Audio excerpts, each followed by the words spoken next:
Mag-debrief muna tayo, 'di ba? Ano yung feeling ng Final Four na tayo?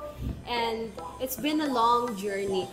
Oh, sumakses, no? Sumakses sa Final Four. Yes. Ako muna siguro. Kasi sige.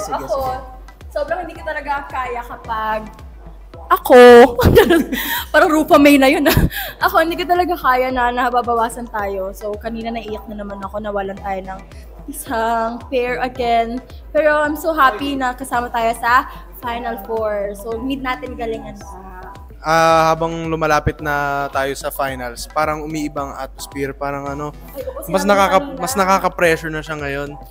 Parang ano, natatanggal na ngipin ko sa kaba kanina. Kanina sabi niya kanina, kalista natatanggal na ata yung ngipin. Kabado. Hindi ka inaamin, nakapustiso ka pala all the time. Pero yun na nga. Pero it's also sad to see na mga nababawasan kami ng, especially mga friends na nag-develop ng ano, ang friendship na nabuo. Friendship. Ay, tara. Ako, personally, very happy kasi alam ko yung best friend ko, happy siya na nanonood sa heaven. So, syempre, happy din ako na, ayun, sinami talagang on the go siya sa kanta na yun. Saka, sinamahan niya ako sa very special song. So, yeah, ikaw Nami. Ako, now na Final Four na lang tayo, it's very sad, honestly, kasi nabuo na yung family na Singkilig. And habang nababawasan kami, talagang nakakasad. Yeah. Pero, di ba, the show must go on.